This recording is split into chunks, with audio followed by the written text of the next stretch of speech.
Me parece importante ver el tema del contrato pedagógico en su contexto, no quedarnos solamente en este método medio pedagógico, sino que verlo en su contextualidad, el por qué está, para qué está, cuál es el sentido más amplio.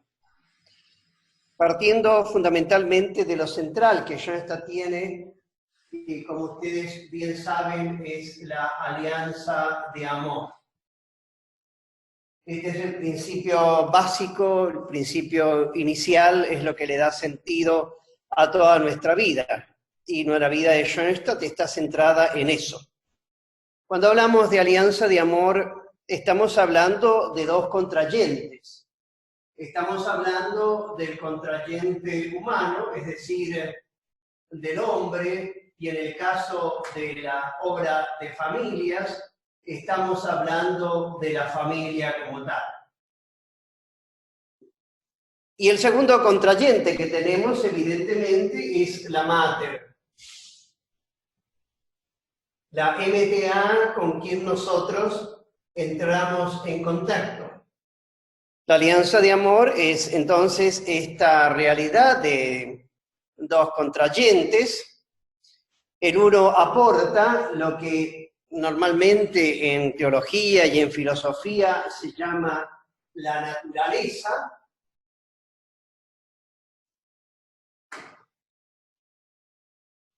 Y la gracia es lo que la vida de la Mater nos regala en esta alianza de amor. Hay una íntima conexión entre naturaleza y gracia. Y la alianza de amor parte de este principio que en realidad es de Santo Tomás, pero que el padre Kentenich lo ha hecho muy suyo, y dice que la gracia presupone la naturaleza, de tal manera que la gracia no podría, en la alianza de amor con ella, desarrollarse, esta gracia, si no tuviese una naturaleza que le diese su correlación. Cuanto mejor está esta naturaleza de la cual vamos a hablar, más puede la gracia tener su eficiencia. Cuanto más obstáculos le ponemos en nuestra naturaleza a la gracia, menos la gracia va a ser eficiente. No es una categoría que podemos dividir totalmente, pero sí diferenciar. En mí, en ustedes, en cada uno de ustedes, en su matrimonio, está la gracia y la naturaleza en íntima conexión. No es que aquí está la gracia y aquí está la naturaleza, como lo vemos en el pizarrón, sino que en la persona y en el matrimonio están intrínsecamente unidos. Pero si yo pudiese diseccionar estas dos realidades y analizarlas, como podría hacerlo, qué sé yo, un cirujano o alguien que está trabajando hoy en día, en este tiempo, en los aparatos para descubrir lo que es el virus, pueden distinguirse estos elementos y distinguimos entonces, por un lado tenemos la gracia y por otro lado tenemos la naturaleza. Y es verdad que esto que está íntimamente unido en nosotros, sin embargo, podemos diferenciarlo. Y hay elementos donde uno trabaja más con la gracia, por ejemplo, en una Eucaristía, cuando estamos compartiendo una experiencia de oración muy honda, y otros momentos donde la naturaleza está más trabajando, por ejemplo, en un trabajo de educación, de autoeducación, lo que ahora en este tiempo vamos a ver. La gracia presupone la naturaleza.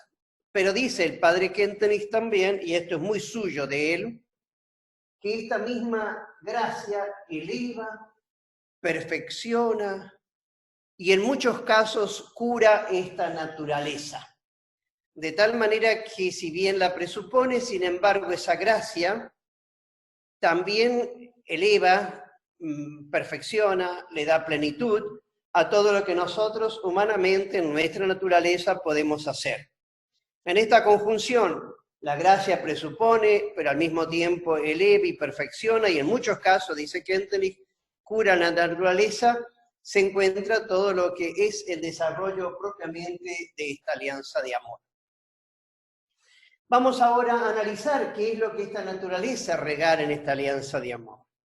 y nos vamos a preguntar qué le regalo yo, qué le regala el movimiento, qué sé yo, cada familia, ¿no es cierto? La familia Guirardo, qué le está regalando cada una de sus familias, la familia de Estela y de Walter, qué está regalando propiamente cada uno de nosotros en esta alianza. Y podemos decir que lo que nosotros aportamos en esta alianza es el esfuerzo para ser cada vez más nosotros personalidades nuevas, que en la terminología kentenigiana se llama el hombre nuevo en la comunidad nueva. Eso es lo que nosotros queremos lograr, que cada uno de nosotros y nuestras familias, nuestras comunidades sean cada vez más comunidades nuevas. Es el esfuerzo que hacemos para que esta naturaleza esté tan bien dispuesta y la gracia pueda lograr su objetivo. La pregunta que nos corresponde hacer es, ¿qué significa esto de ir esforzándonos, trabajando, haciendo lo posible para que nuestra naturaleza logre esto del hombre nuevo en la comunidad nueva? Y la respuesta que desde 1912 en adelante, nuestros primeros schoenstattianos todavía no pertenecían a la alianza, porque eso empieza el 14, pero aquel 27 de octubre del año 12, el padre Kentenich les invita a los jóvenes a trabajar en esto del hombre nuevo y la comunidad nueva. Y ahí se lanza por primera vez un término que es el modo como nosotros trabajamos nuestra naturaleza, que se llama la autoeducación. La autoeducación es lo que corresponde a nuestra naturaleza y es lo que el ser humano debe hacer para que no sea infecunda la gracia que se nos regala. Cuando le preguntamos a Kentenich, Señor Padre José, ¿en qué consiste esta educación de nosotros mismos? Inmediatamente va a decir él que esta educación tiene 3 momentos. El primero de esos momentos es el conocimiento de sí mismo. De tal manera que el conocimiento es el primero de esos elementos. Nadie puede autoeducarse si en primer lugar no se conoce. Ninguna familia, ningún matrimonio puede autoeducarse como matrimonio si en primerísimo lugar no se conoce a sí mismo. Y claro, nos preguntamos, ¿qué significa esto de conocerse a sí mismo? Y en el desarrollo de los tiempos hemos descubierto que este conocimiento de sí mismo consiste fundamentalmente en conocer los lados positivos. Yo llamo a esto en una terminología muy actual, quizás más del mundo de la empresa o de la técnica, lo llamo a esto los aceleradores.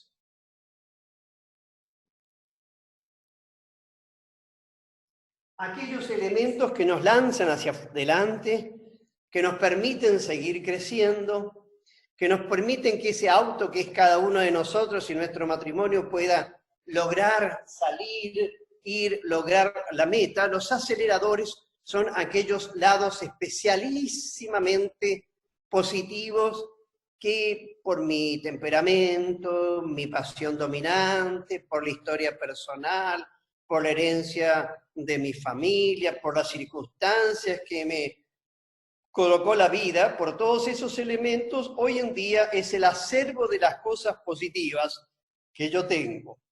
Es lo más rico de mi personalidad. Pero también ese conocimiento descubre una segunda dimensión que son los frenos. Nadie puede crecer en la vida con puros aceleradores, no es el caso, ni tampoco con puros frenos. Los frenos son aquellos obstáculos, aquellas limitaciones, elementos temperamentales de vuelta, todo aquello que viene de mi ayer y que me impide en definitiva poder estar contento, ser una persona alegre, poder sonreírle a la vida y despertar cada mañana con la sonrisa de que todo es un mundo realmente bueno y podemos trabajarlo. Esos frenos son los que nos impiden eso. Frenos tienen que ver nuevamente con temperamento del individuo, con todo aquello que trabajamos cuando vemos los temperamentos, con aquellos elementos que tienen que ver con nuestra historia personal, con traumas del ayer, con heridas del pasado, con violencias hereditarias, con realidades que nos están perturbando y que nosotros conocemos o no, que en un momento determinado del camino nos hicieron tanto mal que fue necesario que acudiésemos a ciertos terapeutas para que nos liberaran de esas heridas del ayer y que nos impedían en el fondo ser felices. Esos son los frenos. Entonces dice el Kentenich, nada nuevo para ustedes, que en el fondo la autoeducación parte con este conocimiento. Ahora el conocimiento, ya nos vamos acercando a nuestra temática, si solo terminase en conocerse, seríamos como pavos reales que, en fin, mostramos nuestras plumas maravillosas y escondemos nuestras fealdades, y no nos serviría demasiado, porque el sentido del conocerse a sí mismo es conquistarse a sí mismo. Ya entra entonces aquí una segunda dimensión, en la cual vamos a perdurar ahora un tiempo, prácticamente en esta conferencia, esta charla, que es conquistarse. La conquista es un esfuerzo de la naturaleza, que evidentemente con la gracia puede lograr muchos efectos. Cuando hablamos nosotros de conquistar, estamos hablando fundamentalmente de tres procesos. Aquí entra la palabra proceso a jugar un rol importante. ¿Por qué? Porque no es una foto, no es una pura figura, sino que es todo un proceso en donde se va dando esta conquista de sí mismo. Y la primera dimensión de esa conquista de sí mismo se llama el desarrollar lo mejor que yo tengo. Desarrollar. Podríamos decir que la conquista se da, y esto es muy kanteniano, acentuando no los lados negativos, superándolos, sino trabajando sobre todo en estos aceleradores, en estos lados luminosos de mi personalidad, en aquellas realidades que a mí me gustan, que los demás gustan de mí, y en virtud de la cual yo puedo ser una persona, en el mejor sentido de la palabra, positiva, conquistadora, que se lleve el mundo por delante para bien y no para el mal. Entonces, desarrollar lo mejor de mí, eso es el primer aspecto de la conquista de sí mismo. La segunda dimensión de trabajo, la palabra que utilizamos era proceso, es superar las dificultades, desarrollar lo positivo y superar las cosas negativas. La autoeducación consiste en conquistarse en cuanto que uno supere estos obstáculos y hace lo posible para que los obstáculos vayan no desapareciendo, porque es muy difícil que un obstáculo en serio desaparezca, sobre todo si no es una cuestión superficial, sino si está muy metido en la estructura de la personalidad, pero sí limitándolos. Superar significa limitar, hacer posible para que eso no nos moleste, para que eso no nos perturbe. Y lo tercero, que pertenece a esto, es el hecho del complemento.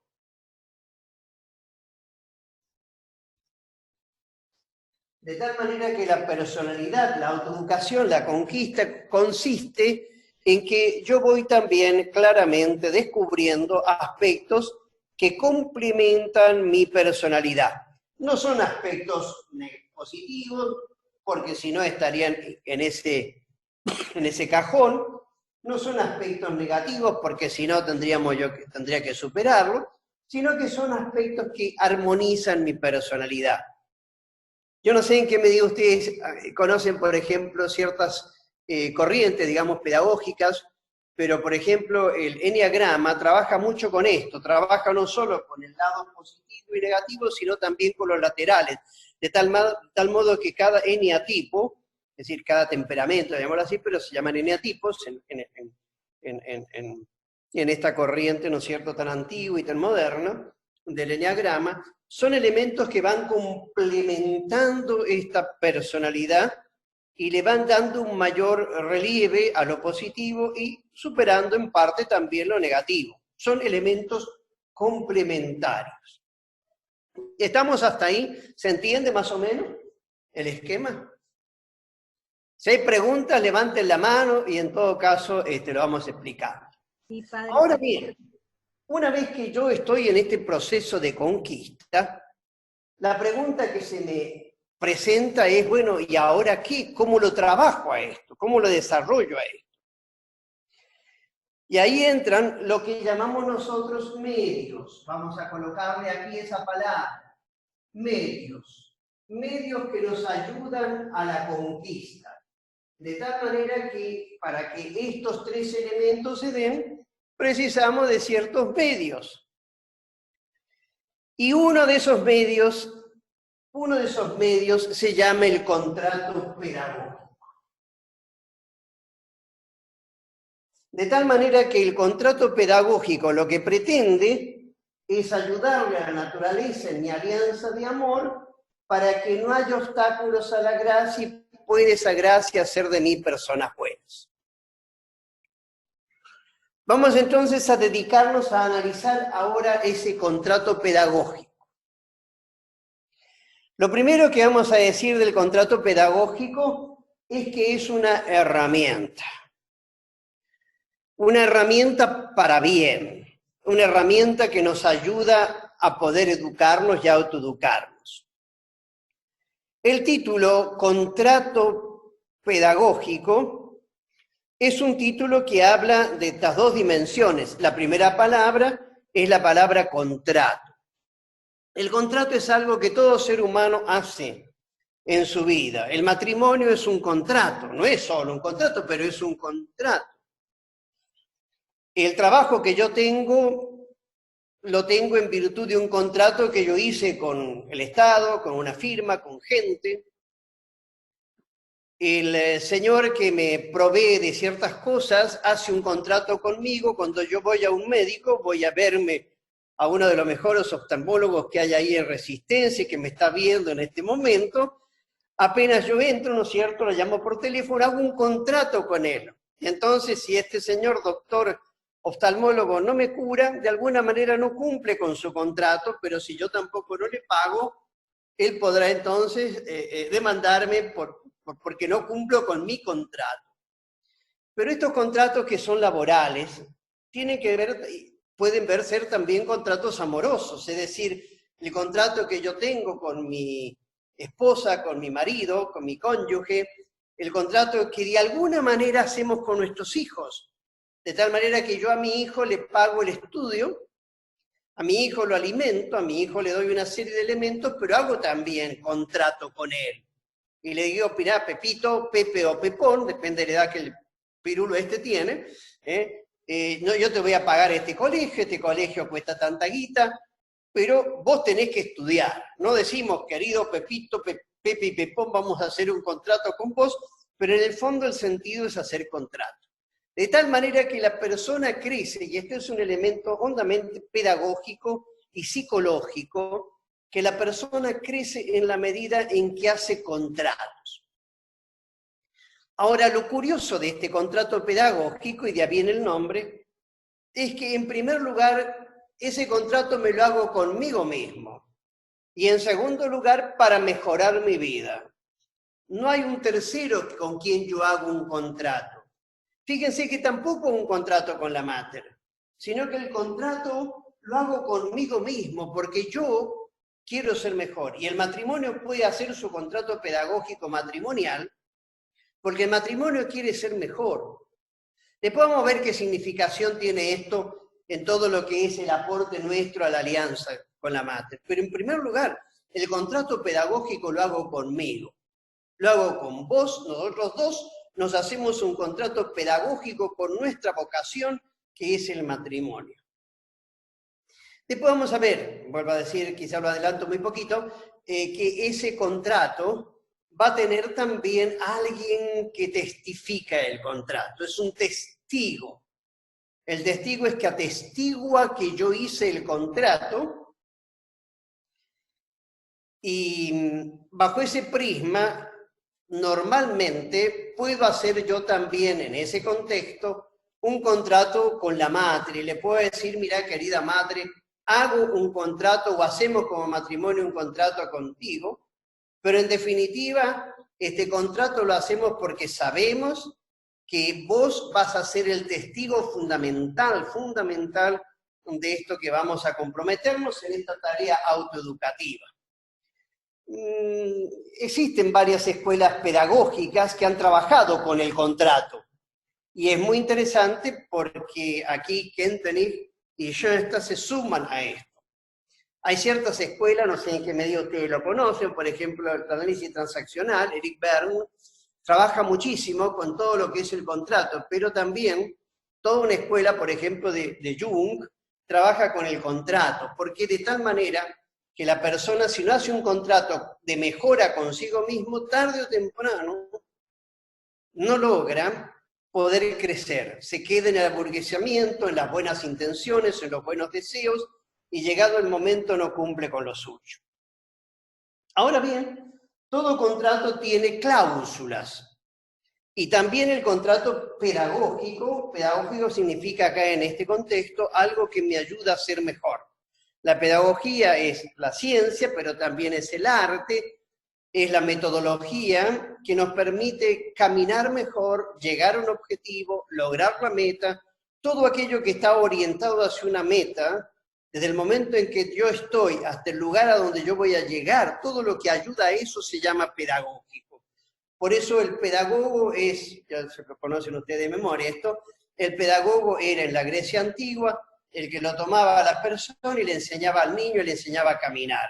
Ese es el pedagogo. Y la pedagogía tiene que ver con enseñar al niño a caminar, a encaminarse hacia la meta. Entonces, un contrato que quiere ayudarme a encaminarme hacia la meta. Y este contrato tiene cláusulas. Estas cláusulas son 3, que van justamente en la línea de la conquista. Por eso son elementos pedagógicos en la línea de la conquista. La primera de esas cláusulas es, ¿qué quiero conservar? Que lo conocen a eso ustedes. ¿Qué quiero conservar de mí o de nosotros si hacemos un contrato matrimonial? Ya estoy viendo que me van a hacer la pregunta, ¿hay que hacer el contrato más a nivel personal o matrimonial? Ya vamos a charlar de eso. Pero, ¿qué queremos conservar de mí? Perico Pérez, Radomiro Fernández, quien sea, ¿viste? Guillermo Carmona. ¿Qué queremos nosotros, el matrimonio hacer para lograr esto que es la plenitud de su ser, la plenitud de su identidad? ¿Qué quiero conservar de mí? Y ahí cada uno tiene que descubrir, por eso ver cuáles son sus aceleradores. Y puede ser que yo descubra que un acelerador mío, nuestro, puede ser la alegría, puede ser la bondad, puede ser que somos un matrimonio que regala mucha confianza a la gente y a los niños. Puede ser que seamos un matrimonio muy comprometido, un matrimonio que regala mucho respeto, somos personas de mucho respeto, somos personas de mucha humildad. La humildad es un valor, es una virtud muy, muy grande. Somos personas de mucho servicio. Nosotros como matrimonio nos comprometemos a la ayuda de los otros. Siempre desde el comienzo de nuestra vida conyugal nos sentimos muy impulsados a que nuestro matrimonio no sea solamente mirarse el ombligo uno al otro, sino fundamentalmente mirar los dos hacia la realidad circundante en la cual nos encontramos. Entendemos que lo más lindo de nosotros es la creatividad. O puede ser perfectamente que algo tan importante como estimular al otro. Somos buenos para reuniones, creamos clima de familia, despertamos en los demás mucha confianza, de tal manera que la gente nos busca para consejeros. ¿Por qué? Porque somos personas que escuchamos, que no hablamos en primer lugar, sino que le preguntamos, que miramos a los ojos a la gente, que nos hacemos una pregunta tan sencilla como es, ¿en qué yo puedo ayudarlo a usted? Puede ser perfectamente que un lado positivo mío sea nuestro como matrimonio sea la fidelidad, entendiendo la fidelidad no por lo negativo, no ser infiel, sino por lo positivo, el mantener pura, lozana y probada el fuego del primer amor, como define Kentenich lo que es la fidelidad. De allí entonces que descubrimos estos lados positivos. Puede ser que sea también una persona muy idealista, un matrimonio con mucho idealismo, que no se resigna a las dificultades del tiempo en el cual nos encontramos. Lo importante es descubrir especialmente aquellos aceleradores más centrales, neurálgicos, no sé cómo llamarlo, esenciales, que tú dices, eso es lo más propio nuestro. Tiene mucho que ver, si ustedes quieren, con una de las preguntas interesantes del ideal matrimonial, que es cómo nos gustaría en el futuro que nos miraran a nosotros. Tiene algo que ver con eso. Una segunda cláusula es ¿qué quiero descartar? Descartar significa superar. Y la superación tiene que ver con aquellos frenos que nosotros hemos ido descubriendo. Es interesante, porque los frenos pueden echar a perder una maravillosa carrera en la cual yo me encuentro. Ya sea porque los frenos son demasiado fuertes o ya sea porque los frenos no funcionan. Los frenos son aquellos elementos que nos perturban y muchas veces son lo opuesto a las virtudes. Por eso, atrás de cada freno hay un acelerador frustrado. Y atrás de cada acelerador hay que cuidar de que no se transforme en algún momento en un freno. Pero fundamentalmente tiene que ver con estas cosas que nos molestan. Y ahora sí yo quisiera decir que tanto los aceleradores como los frenos, lo que quiero conservar y descartar, tienen que ser cuanto más concretos mejor. Por ejemplo, si alguien quisiera conservar el deseo de ser santo, es muy amplio. Si alguien quisiera conservar el deseo de no ser una persona mala, no me sirve. Tiene que ser concreto. Concreto no significa algo específico, minucioso, pero sí suficientemente, como mencioné, los lados positivos. Quiero superar el hecho de estar siempre de mal humor. De andar, ¿no es cierto?, con cara de traste, por no decir otra palabra, cuando llego a casa. Quiero descartar el hecho de ser una persona criticona. Quiero descartar el hecho de que siempre me fijo en lo negativo. Soy como un escarabajo que se alimenta del estiércol al decir del padre Kenton. Quiero descartar el hecho de que no sé hablar, sino que grito. El hecho de ser excesivamente exigente con los otros, hincha bola. Y por tanto entonces quiero superar eso. ¿Por qué? Porque eso es algo malo, porque me aleja de mi mujer, de mi marido, de mis hijos, de la suegra. Bueno, puede ser eso, la suegra, pero sobre todo me aleja de las personas que yo realmente quiero. Entonces, qué bonito es cuando uno de golpe empieza a descubrir cuáles son aquellas cosas que le están molestando y que los demás me dicen. Y estos elementos son importantes. Si soy una persona demasiado chismosa, o una persona que precisa siempre y permanentemente que lo estén elogiando, que no soy capaz de renunciar a mí mismo, me doy cuenta de que yo organizo todo en función de mi yo, qué sé yo, ¿verdad? Esas cosas que son como frenos, y frenos también a veces en la vida matrimonial. Es decir, que descubrimos que nuestro matrimonio, por ejemplo, no regala libertad a nuestros hijos. No somos excesivamente autoritarios con nuestros hijos. O somos demasiado puntillosos en las cosas. Nos cuesta regalar tiempo a los demás, somos demasiado egoístas. Todo lo vemos en función de nuestro yo. Nos cuesta sacar la mano del bolsillo para regalar algo a los demás. ¿Qué sé yo? Cada uno sabe dónde le aprieta el zapato y descubre cuáles son aquellos elementos que debe corregir. Y hay el tercer elemento. No pueden ser muchos puntos, vuelvo a insistir. ¿Cuántos? No sé, 2, 3 en cada uno de estos casilleros. Yo, por lo general, en mi experiencia con gente que ha trabajado con el contrato pedagógico, bueno, yo también, me doy cuenta que no pueden ser muchos, y que en realidad no son tampoco muchos. Uno tiene un montón de virtudes, tiene un montón de defectos, pero hay algunos que tú dices, pucha, si yo pudiera superar esto, si pudiera tener una actitud mucho más alegre, digamos así, con los míos.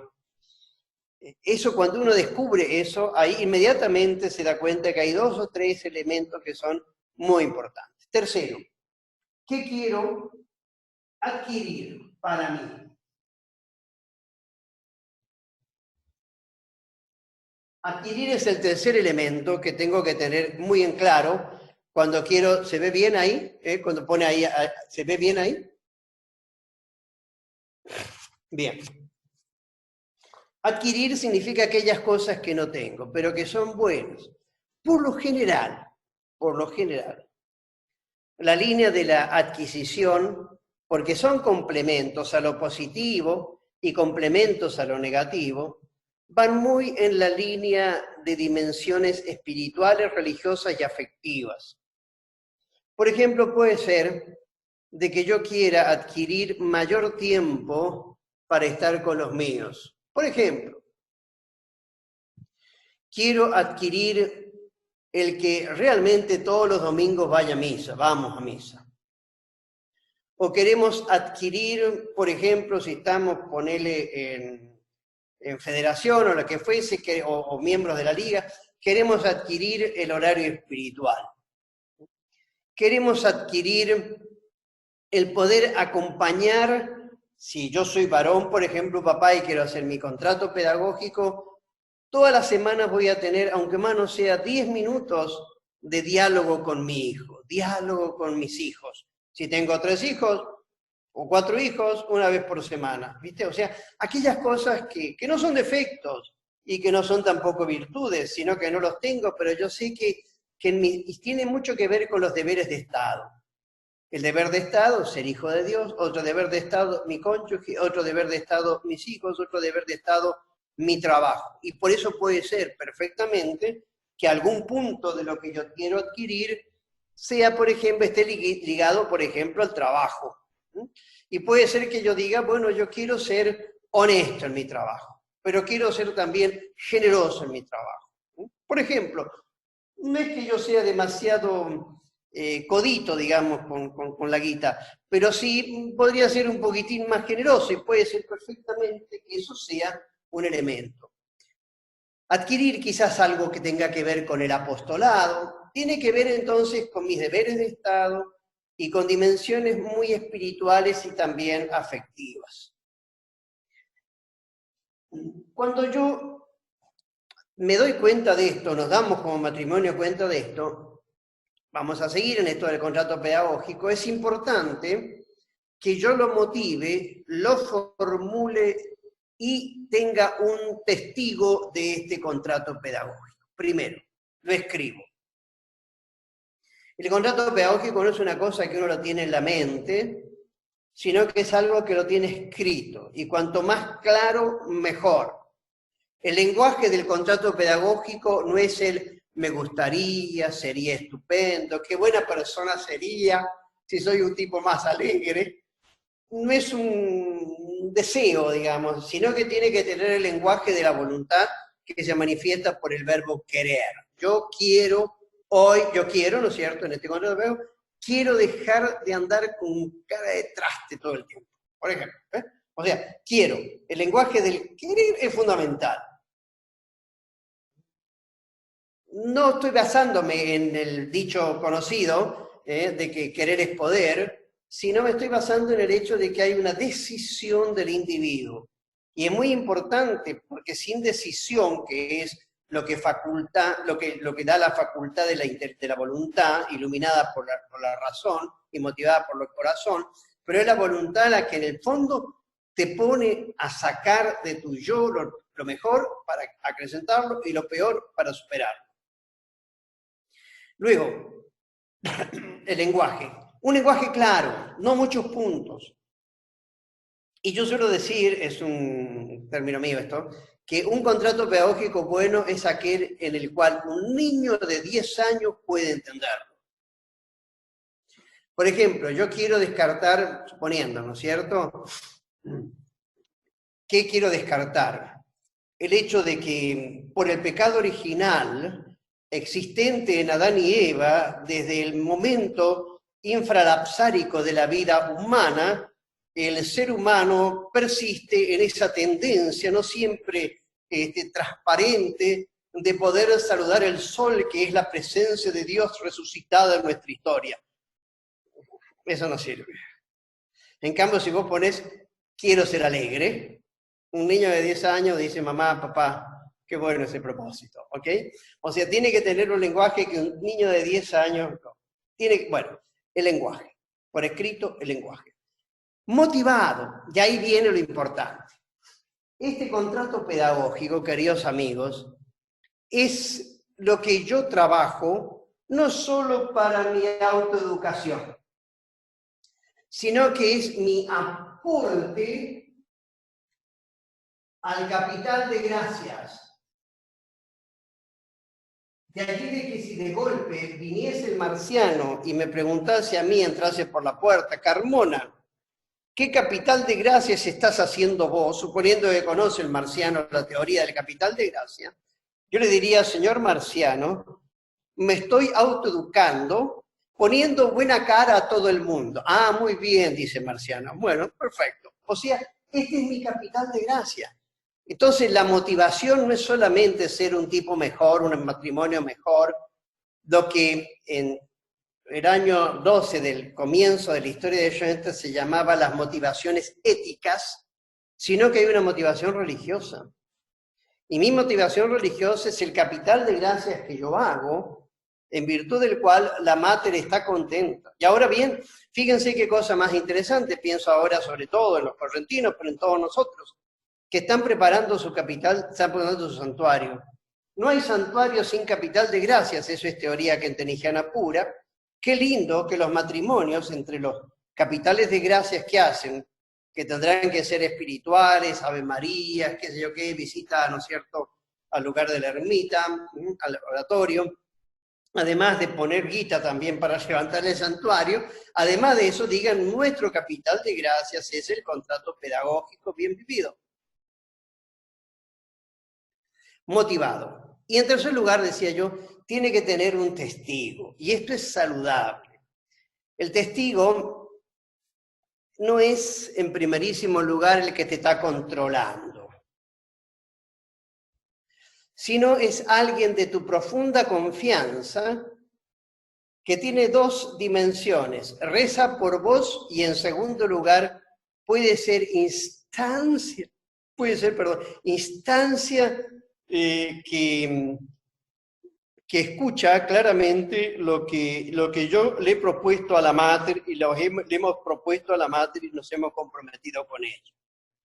Normalmente puede ser un sacerdote, puede ser un hermano mayor, puede ser un asesor, digamos así, de la rama, puede ser una asesora de la rama, puede ser perfectamente alguien con quien uno tiene un vínculo personalísimo. ¿Qué significa? Y bueno, vamos juntos al santuario, o en el santuario del hogar donde estamos. Yo lo llamo, ¿no es cierto? Si es un matrimonio, es el matrimonio, qué sé yo, ¿no es cierto? Schmidt, y, o es el señor Schmidt o la señora Schmidt, y entonces ahí le leo yo, le comentamos, le leo. Lo normal es que este matrimonio, porque conoce todo esto, va a decir, bueno, muchas gracias, va a estar muy agradecido y va a rezar por ustedes, muy especialmente. Y también es alguien que representa un poco la persona con quien tú sellas ese contrato y en última instancia es el testigo de ese contrato que es la madre. ¿Por cuánto tiempo hago el contrato? Seguimos en el contrato pedagógico. El tiempo. ¿Por cuánto tiempo uno hace este contrato pedagógico? Y normalmente el contrato pedagógico uno lo hace por un año. Y al año hace una evaluación. Y se da cuenta que está funcionando en lo que quiero adquirir o queremos adquirir, quiero o queremos descartar, quiero o queremos adquirir, conservar, Entonces, no significa que al año tengo que cambiar, justamente no, el contrato pedagógico, pero lo puedo ir afinando el contrato pedagógico. Año a año, y conviene que ese uso, perdón, que ese tiempo sea real. Si hay preguntas, después vemos. Además, quisiera decir qué uso tiene el contrato pedagógico. No solo el tiempo, sino también el uso. ¿Ven la palabra uso ahí? ¿Se llega a ver la palabra uso? ¿Sí? Muy chiquito. Bueno, el uso, dice acá, tiempo y uso. El uso del contrato pedagógico es un gran medio para el horario espiritual. Mucha gente que empieza su horario espiritual no sabe qué puntos colocar en su horario espiritual.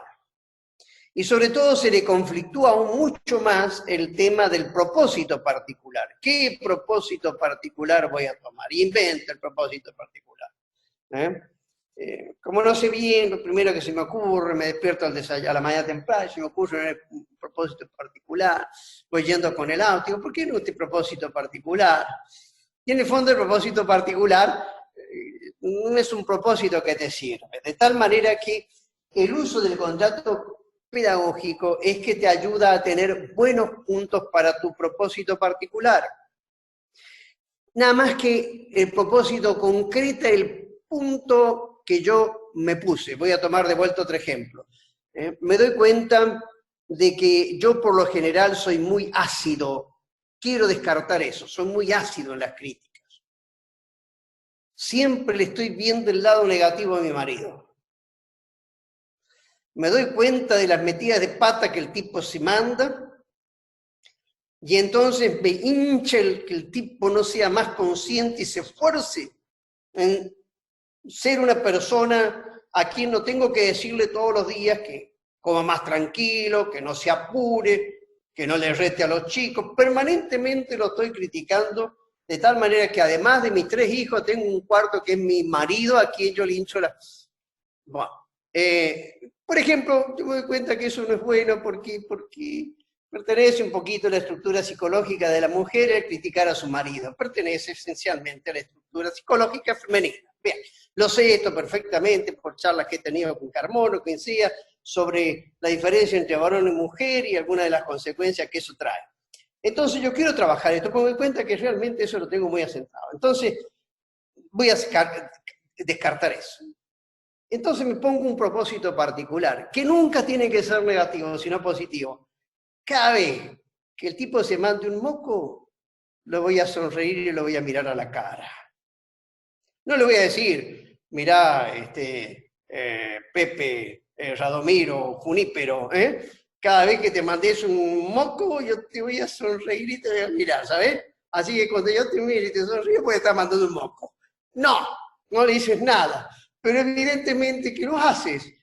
Concretas eso, por ejemplo. O yo me doy cuenta que en la casa muchas veces no tengo serenidad, laburo mucho, trabajo mucho, tengo mucho trabajo, y llego a la casa y digo, por fin estoy para mí, que nadie me hinche las pelotas, al punto yo me dedico claramente a lo mío un poquito hasta que me tranquilizo.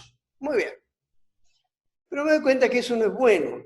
Entonces me voy a proponer llegar a la casa y los primeros 3 minutos voy a sonreír, abrazar a mi mujer y a mis hijos, preguntarles cómo están. No voy en primerísimo lugar raudamente a cambiarme los pantalones y los zapatos y ponerme en pantufla.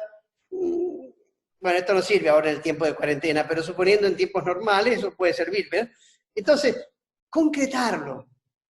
¿Para qué sirve el contrato pedagógico? Para tu horario espiritual, para tu propósito particular. Bueno, voy por la hora, porque ya son las -5. Hay un tercer elemento de acá, de la autoeducación, que ustedes lo conocen, que es conocerse, conquistarse, proyectarse.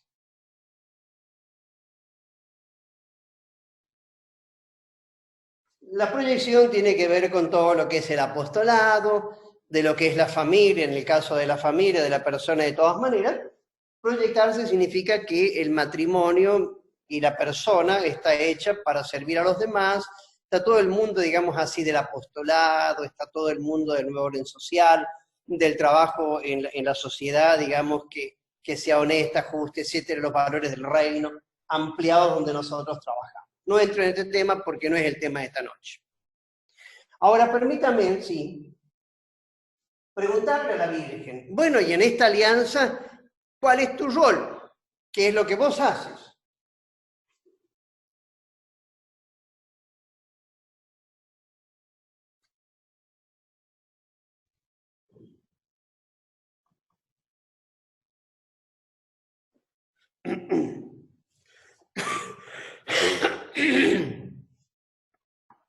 Acá está el pan.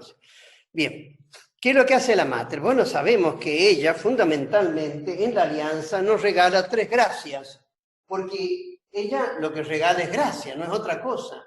Ella no se esfuerza porque no precisa autoeducarse, pero sí nos regala gracia, que es lo que da a la naturaleza su plenitud. Y la gracia, sabemos bien, del cobijamiento, la gracia de la transformación y la gracia del envío apostólico. Ahora fíjense ustedes qué cosa más estupenda. ¿Por qué?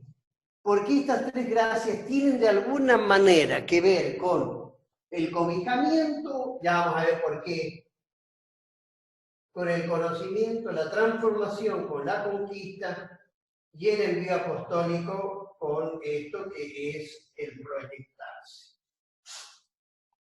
De modo tal que nuestras gracias, las que recibimos, tienen que ver con este proceso de autoeducación. Porque coloco yo, fíjense, la gracia del cobijamiento en el conocimiento de sí mismo. Por 2 razones.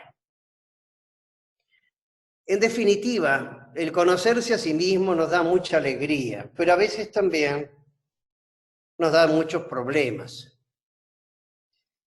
Y no hay ningún conocimiento de sí mismo que sea pleno si no termina en la aceptación de sí mismo. No hemos puesto la palabra aceptación, pero no hay un conocimiento que nos haga bien si en primer lugar no nos aceptamos a nosotros mismos como nosotros somos.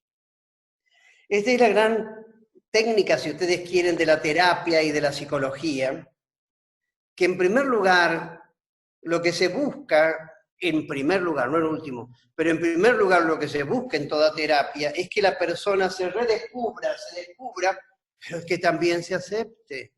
Porque todo conocimiento que nos lleva a una aceptación termina en una neurosis mayor.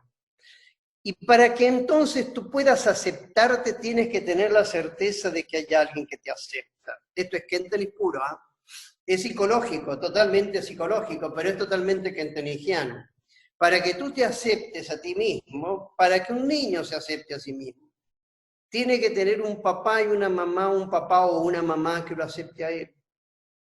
Y como todos nosotros en el reino de Dios somos niños desvalidos, los más desvalidos del universo, precisamos que este conocimiento de nosotros mismos no nos destruya, no nos desintegre como personalidad, y que al descubrir mis lados positivos pueda alegrarme, pero sobre todo al descubrir mis lados negativos, siento que eso no me hace un pari en el mundo. Y ahí la gracia de tener a alguien que te recibe como tú eres, que te abraza porque es tu madre, que te quiere porque es tu padre, que no es en primer lugar el que pone el punto sobre las íes, eso es el don de sentirse realmente en casa. En casa no tenemos por qué fingir, somos como somos. Y eso es el corazón de la madre. La gracia de la transformación, está claro que tiene que ver con esto del contrato pedagógico. Por eso es bueno que el contrato pedagógico lo pongamos en el santuario del hogar. Si queremos que nuestros hijos no lo vean, lo ponemos encriptado. Pero si queremos donde están ustedes solos, no hay problema. Además que sepan los chicos, tampoco es trágico. ¿No? Entonces, y el envío apostólico tiene que ver con la proyección de la persona. Es tan maravilloso la conexión, si ustedes quieren, de naturaleza y gracia, que cuando uno lo piensa bien, termina como, curiosamente, admirando cómo Dios hace las cosas en el campo nuestro de Schoenstatt. Ahora bien, me falta el último puntito, los 3 minutos que tengo antes de las 9. Esta alianza de amor del individuo perico o los pericos con la MTA, esta alianza de amor se sella en el santuario.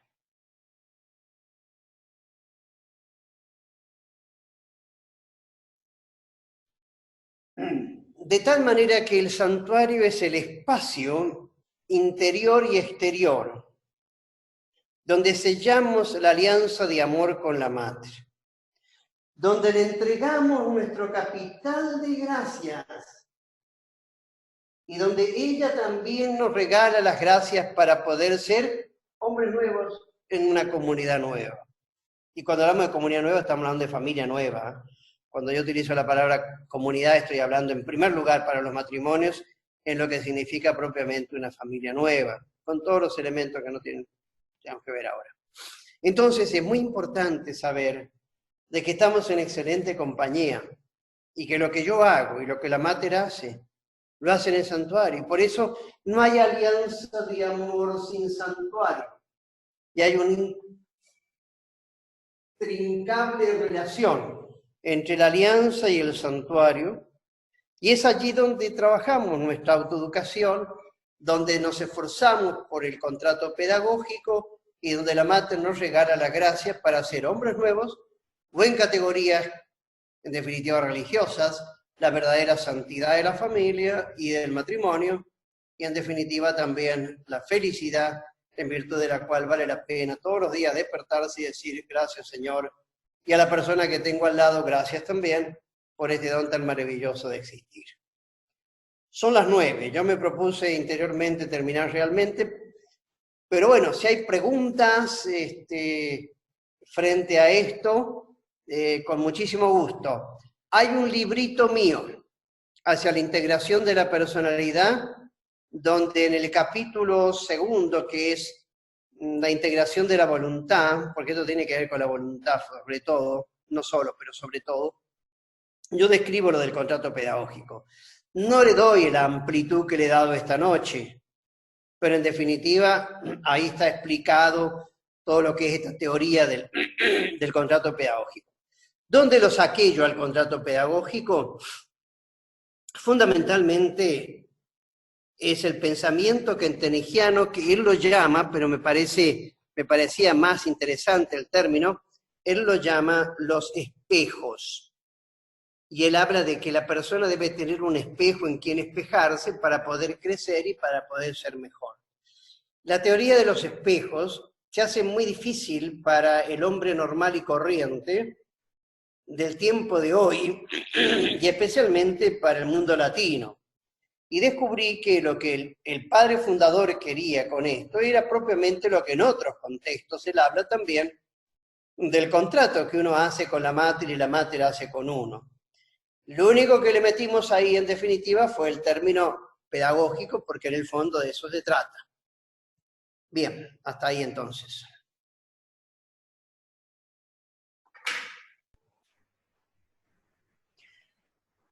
No sé si... Bueno, muchas gracias, padre. Si alguien Gerardo o los Fernández y hasta Estela Fernández, ahí Walter no existe en ese mail. Hay preguntas para Está acá. Está presente el oftalmólogo, padre. De modo está presente, sí lo veo, sí. Nada más que en el cosito suyo aparece... Sí, sí, sí. Ya. Con gusto, sí, les escucho las preguntas, si es que hay alguna. No, si quieren hacer preguntas, habiliten su micrófono y lo pueden ir haciendo. La verdad que le agradecemos, padre, porque aunque es un tema que por ahí uno dice, ya lo vio, siempre hay cosas nuevas y usted hace unos aportes geniales, así que muchísimas gracias de parte nuestra. Quisiera hacer una pregunta. Adelante. La verdad, que le agradezco la simplicidad con la que explica y realmente logramos entender nosotros que somos nuevitos acá. Bueno, cada charla disfrutamos y aprendemos muchísimo. Pero con respecto a esto, que es la primera vez que yo escucho, usted habló de que hace falta un testigo, ¿no es cierto? Ese testigo o asesor es el que debería por un año estar controlando eso que nos proponemos. ¿Esa sería la función? En primer lugar, no es control. No es un control, sino que tiene una doble función, decía yo. Primero sabe, es alguien que sabe, y en segundo lugar reza. ¿Cuántas veces ustedes hablan con esa persona? Si es un director espiritual, que no tiene por qué ser uno de nuestro gremio, ¿viste? No tiene por qué ser un padre yesto, diocesano, pero un amigo de ustedes, sacerdote, por ejemplo, una religiosa. ¿Cuántas veces ustedes le comentan, digamos, cómo les va? Ya va a depender de uno, ¿viste? Lo lindo de Jonathan es que te marca caminos, pero te deja muchísima libertad.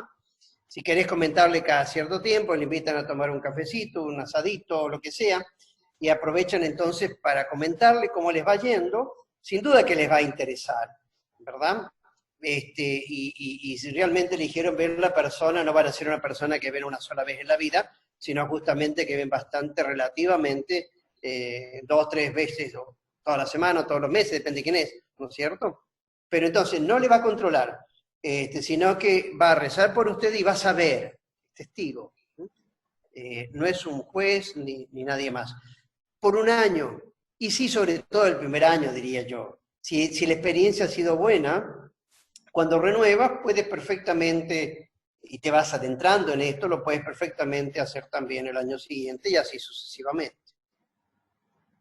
Muchas gracias.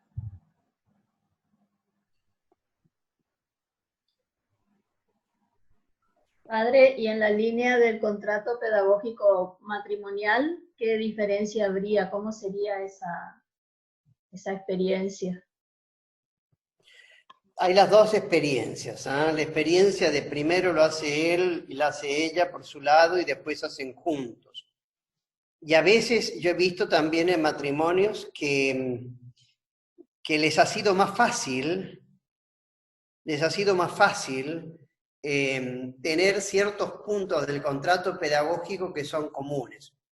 Ponle, algo que queremos conservar, algo que queremos descartar, algo que queremos adquirir, que de los dos. O dos puntitos que son los dos. Y hay uno que es muy mío y que es tuyo. No hay así un bosquejo fijo, riguroso, nada que ver. Por lo general, como el matrimonio es una comunión de vida y de destinos, entonces es normal de que haya muchas cosas que sean comunes también. Algunas son tuyas, otras son mías, pero hay algunas cosas que son comunes, sobre todo lo que hace a la educación de los hijos, al manejo de la casa, al manejo, digamos así, de nuestra vida conyugal. Entonces, bueno, tener uno u otro punto que sea común es bueno, no es obligatorio, pero es bueno. Y a veces hay algunos que directamente han optado por un contrato pedagógico más familiar. Yo por lo general creo que cuanto más uno se conoce a sí mismo, va descubriendo que hay algún punto a conservar y a descartar y también a adquirir que es muy mío y que es muy tuyo. Y muchas veces tiene que ver con esto que mencionaba en forma de chiste, pero es cierto, que tiene que ver mucho con la estructura masculina-femenina, es decir, con la estructura del varón y de la mujer, que aun cuando haya un encuentro muy bonito entre los dos, yo voy a seguir siendo mujer con mis lados fuertes y débiles, y yo voy a seguir siendo varón con mis lados fuertes y débiles. Lo aconsejable sería que se lleven a la par, entonces. Lo aconsejable, nuevamente, Estela, es muy difícil decir lo aconsejable. Yo diría que el matrimonio tiene que plantearse la tarea pedagógica, como matrimonio y también como individuo. Tiene que plantearse la tarea pedagógica y decir, bueno, ¿cómo queremos hacerlo? Y puede ser que se pruebe, ¿viste? Que digamos, la palabra aconsejable, yo sugeriría que planteasen para que se vayan también como metiendo en el tema, porque esta teoría, si no se pone en práctica, no sirve, que para ponerse en práctica puede ser muy interesante que descubran primero un punto a conservar, a descartar y a adquirir, que es de los dos. Y después dejen el espacio para que cada uno tenga lo suyo. Sería mi sugerencia, no sé si mi consejo, pero sí mi sugerencia.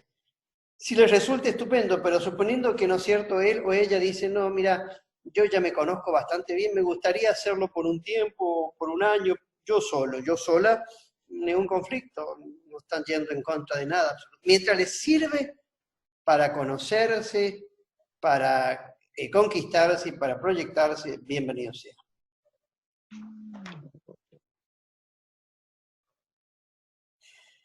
Bueno, esto se está terminando, dicen 5 minutos. Perfecto, padre. Esto también de ser muy concretos en los puntos que ponemos en nuestro contrato, o sea, tanto en lo que quiero fortalecer, en lo que quiero desechar, ser muy concreto en estos puntos para tampoco no generar que después nos frustremos por no alcanzar los objetivos. Así es. Yo diría, si te tenés que zafar para algún lado, zafate más para lo concreto que no para lo etéreo. ¿No? Pero bueno, busquemos un punto que te permita a ti concretarlo en varias circunstancias, en varias situaciones. ¿No? La alegría es un punto que te da varios aspectos. Ahora, poner la mesa y sacar la mesa ya es como demasiado concreto. Eso podría ser perfectamente para un propósito de un mes. Si estoy muy cómodo, me doy cuenta que nunca lo hago, que siempre los demás están para el servicio mío, bueno, puede ser, pero ya no es para un contrato pedagógico el punto, es sino para un propósito particular.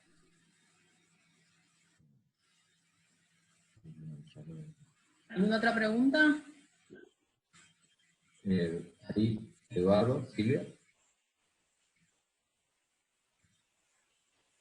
Tienes que sacar el... Ahí está. Bueno, Ahí está. Ahí. el mute. A ver. ¿Sí? Ahí están. Ah. Sí, los escuchamos. Hola, padre. Quería preguntarle, porque cuando nosotros vimos por primera vez este tema, nos habían dicho que podía ser nuestro, el que controlaba, ¿cómo se llamaba? Asesor. ¿Para el espiritual? El que controla, que no me sale el nombre ahora, el contrato, que podía ser nuestro propio esposo o esposa. Ah, sí. ¿Puede ser eso? Sí, sí, puede ser también, sí. Puede ser también. A alguno le molesta, ¿viste? Eso, pero ningún problema, o sea, si no hay ninguna persona que te conoce más, siempre y cuando, ahí está buena la pregunta, siempre y cuando el que es testigo tuyo, Es testigo. no te esté poniendo los puntos sobre las IES, ¿viste? Y te esté diciendo, de golpe si vos te pones de no gritar en la casa, y de golpe el tipo te dice, ¿cuál es tu contrato pedagógico? El punto 2, descartar. Entonces, pero si tenemos ese cuidado de que el otro es un testigo y sabe que tú te esfuerzas, puede haber lenguaje, y ustedes lo saben mejor que yo, puede haber lenguaje cifrado, ¿viste? De golpe cuando ves que el otro, la otra se está zafando en algo concreto, que le guiñes el ojo, y ese guiñarse el ojo y sonreír puede ser un muy buen correctivo, pero no despertando, digamos así, la animosidad de maldito el día en que te conté esto. Claro. Capaz es una limitante también eso, padre. Capaz es una limitante para ser más objetivo, digamos. Sí, sí. Pero no es imposible, ¿viste? O sea, por eso, tú eliges, y el matrimonio elige si lo hace como matrimonio, quién es la persona que quiere ser el testigo. Nadie te puede imponer y nadie les puede imponer. Donde tú sientas que te sirve mejor para tu proyecto pedagógico. Padre, hay una pregunta que... perdón, Silvia. No, iba a decir que el contrato pedagógico entonces es para toda la vida, o sea, que tenemos que renovarlo año a año. Sería lo ideal. Lo que pasa es que con el tiempo, tú te vas dando cuenta, que son los mismos puntos. ¿Por qué? Porque la persona es la misma. Y a veces las circunstancias acentúan uno u otra cosa. Es distinto cuando tenés los chicos en casa y son joven, distinto de que cuando los chicos ya emigraron de la casa. Entonces tener la idea todos los días, o sea, todas las semanas un diálogo con mis hijos, no se da, puede hacer por teléfono, qué sé yo. Pero o sea, tiene que ver con la edad con que el matrimonio y la persona está viviendo. Entonces, en ese sentido, en la metodología, como Kentenich quería también el espiritual, es en principio para toda la vida. Y es bueno, porque te das cuenta que es un gran medio, que no es algo que te obstaculiza, sino que es un gran medio, es una herramienta buena. Si en algún momento del camino tú te das cuenta que te está molestando, déjalo. Pero normalmente en los primeros años vas a descubrir que para tu autoeducación es muy, muy saludable. El camino al infierno está lleno de buenas decisiones, buenas voluntades, pero no son concretas. Entonces, esto es algo muy, muy concreto que un niño de 10 años lo entiende. Perfecto. Gracias, padre. Hay una pregunta, padre, que piden concretamente cuál es la diferencia entre contrato pedagógico y propósito particular. El contrato pedagógico es mucho más amplio y el propósito particular es mucho más concreto. Por ejemplo, quiero ser una persona, o sea, quiero concretamente servicial, ser una persona más servicial. Eso puede ser perfectamente algo a adquirir, por ejemplo. O, si soy servicial, algo a conservar. Pero de golpe me doy cuenta que últimamente estoy siendo demasiado floja, o flojo, demasiada desidia personal. Entonces retomo algo que estaba en algo que es mío, en realidad algo positivo, que yo quiero conservar, la servicialidad. Y lo concreto, ¿y en qué lo voy a...? Y ahí sí, lo voy a concretar en algo muy específico. Voy a especialísimamente miles de posibilidades, ¿viste? O sea, desde preparar un lindo almuerzo y estar presente, digamos así, en las comidas, servir, por ejemplo, depende, ¿no es cierto?, a un amigo mío o a una amiga mía o a alguien que esté necesitado, o la servicialidad especialmente en lo que puede ser el diálogo. El diálogo puede ser también un estupendo servicio para el niño, para el joven. Entonces lo vas concretando. La concreción, eso es propósito particular. El punto, eso es contrato pedagógico. Marité, activa tu micrófono. Sí, habilito la cámara. Sí. Dale. Buenas noches, padre. Hola, Marité. Bueno, a mí me hace, digamos, como que me interesa mucho el tema del autoconocimiento, ¿no? Me parece como un paso o un principio fundamental para todo lo que usted está explicando. Y yo le quería pedir si tuviera alguna recomendación, sugerencia, de cómo se podría ir profundizando a medida que uno va creciendo en ese camino espiritual, ¿no es cierto? O sea, por ahí para no ponerse demasiados demonios y para no ponerse demasiado galardones, es decir, no exagerar en ninguno de los dos aspectos que usted estaba explicando hoy, de los aceleradores y de los frenos, o sea, para ser real, digamos, que no adjudicarse frenos que uno no tiene y no adjudicarse aceleradores que uno no tiene, sino que ese conocimiento cada vez sea como más fino y más sutil y más real, digamos, ¿no?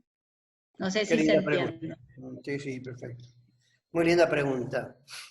Muy linda pregunta, porque también cuando eso que usted dice, Marité, que tiene que ver con la autoeducación, en realidad tiene que ver con el proceso de la persona en el crecimiento de su vida espiritual y también humana. Llega un momento donde tú las cosas básicas de alguna manera las conoces y las haces, pero tú quieres ir a una mayor profundidad, no te quieres quedar en la epidermis del tema. Y yo creo que ahí sí hay que empezar a trabajar más fuerte todo lo que es el mundo de la vida interior. De tal manera que solo el encuentro interior con la Mater y de la vida espiritual con la Virgen te permite a ti ir redescubriendo mucho más finamente los demonios y los ángeles que hay, digamos así, en tu persona, para utilizar un poquito tu término, ¿no? Entonces, por ejemplo, yo creo que un librito, humildemente dicho, el librito este que es Caminos hacia la propia interioridad, es uno que yo escribí el año pasado, el año 19, va mucho en esa línea, o sea, ¿por qué? Porque te lleva a un encuentro con la intimidad de tu propio ser, pero no sola, sino también con Dios y con la Mater, que te permite ir descubriendo cosas mucho más finas, herramientas, instrumentos de profundización mucho más finos. Y yo creo que eso es muy importante, ¿no? Mientras uno entienda que lo más importante en la vida es el amor, va a ir descubriendo si realmente el conocimiento de sí mismo te lleva a un acendrado amor a vos mismo y un poquito como a desprecio de los demás, o te lleva justamente a un olvido de vos mismo y un amor mucho más grande de los demás. Cuando esto segundo se da, estás en buen camino. Entonces yo diría esas dos dimensiones. La primera, el termómetro de que estás haciendo bien la cosa está en el amor, verdadero, concreto, en fin, toda la ideología de esto, ¿no? Y lo segundo, meterte cada vez más en vos misma para ir redescubriendo cuáles son las sombras y las luces que hay en tu alma y que reflejan tu comportamiento diario y cotidiano. Gracias, Padre. Muchas gracias. Okay. Muy bien, bueno, creo que estamos, ¿no es cierto? Chicos, una alegría verlos. Entre paréntesis, Gracias, padre. Mientras la cuarentena exista, yo no tengo ningún problema, digamos, de encontrarme nuevamente con ustedes. Es cuestión de armonizarlo un poquito con ustedes y los coordinadores, etcétera, y con gusto, con tiempito, una semanita antes, podemos acompañar alguna noche algo de esto. Perfecto, Padre. Muchísimas gracias, Padre. Muy bien. Planteando temáticas que les interese y nosotros se las planteamos al Padre y bueno, organizamos estos, creo que también esta cuarentena nos dio estas oportunidades de tener mayor disponibilidad para que los padres nos puedan dedicar un tiempito a través de estos medios. Así es. Queríamos avisarles también, un poco teniendo en consideración la cuarentena, nosotros por medio de la LAF también vamos a pasar al Padre su estipendio, pero también vamos a subir las cuentas, los CBU también del Padre y del Centro Pedagógico, para aquellos que quieran colaborar, será bienvenido. Así que bueno, eso también es algo importante como para trabajar en el contacto pedagógico, Padre. ¿Sí? Bueno, muchas gracias. No, ahí tienen, si quieren sacarle una fotito de la cuenta del Padre, si alguien desea hacer algún aporte. Sabemos que están pasando momentos de dificultades económicas en los santuarios, en el mantenimiento de sus gastos habituales, así que bueno, él no lo va a pedir, pero nosotros lo pedimos en su nombre. Así que bueno, también esta modalidad empezamos a trabajarlo de esta manera, también es no solamente nutrirnos de este tipo de charlas, sino también ayudar y colaborar con los sacerdotes, con los asesores, con la hermana también, dando un poquito de parte nuestra. Así que bueno, este es un ida y vuelta. Así que, a la charla la vamos a llamar los viernes por la tarde. Tenemos una para viernes por la tarde, después podemos tener otra lunes por la noche, vamos a ver, vamos a empezar a encontrarle las vueltas. Así que, bueno, si quieren Estela y Walter hacer un cierre con una oración para el Padre. El Padre dijo que yo les doy después la bendición, después les doy yo la bendición con gusto. Espero que me piden también la cuenta del centro pedagógico. La ponemos después de la bendición del Padre, seguimos un ratito más. Bueno, Bueno, dale, dale. perfecto. Bueno, entonces en el nombre del Padre, del Hijo y del Espíritu Santo. Amén. Te damos gracias, Señor, por este encuentro tan cercano, en la distancia. Te damos gracias por la generosidad del Padre Guillermo. Te damos gracias por esta familia de resistencia que nos ayuda a crecer y que nos contiene. Y ponemos en tus manos todo el esfuerzo de autoeducación que estamos dispuestos a hacer. Nos consagramos a María, oh Señora mía, oh Madre mía, yo me ofrezco todo a ti, y en prueba de mi filial afecto, me consagro en este día, mis ojos, mis oídos, mi lengua, mi corazón, en una palabra, todo mi ser. Ya que soy toda tuya, oh Madre de bondad, guárdame, defiéndeme, utilízame como instrumento y posesión tuya. Amén. Y que por la intercesión de nuestra querida Madre, Reina y Victoriosa, 3 veces admirable de Schoenstatt, por la oración de los ángeles y santos, especialmente por las manos de nuestro Padre y Fundador, los bendiga a ustedes, a sus seres queridos, muy en particular a sus familias, y a todos aquellos que están pasando un momento difícil en su cuerpo y en su espíritu, el Dios que es Padre, Hijo y Espíritu Santo. Amén. Amén. Bueno, un abrazo a la distancia. Muchas El abrazo gracias. lo podemos dar a la distancia. Sí, Padre. Ahí está. Muchísimas gracias. Aplauso al Padre. Hasta prontito.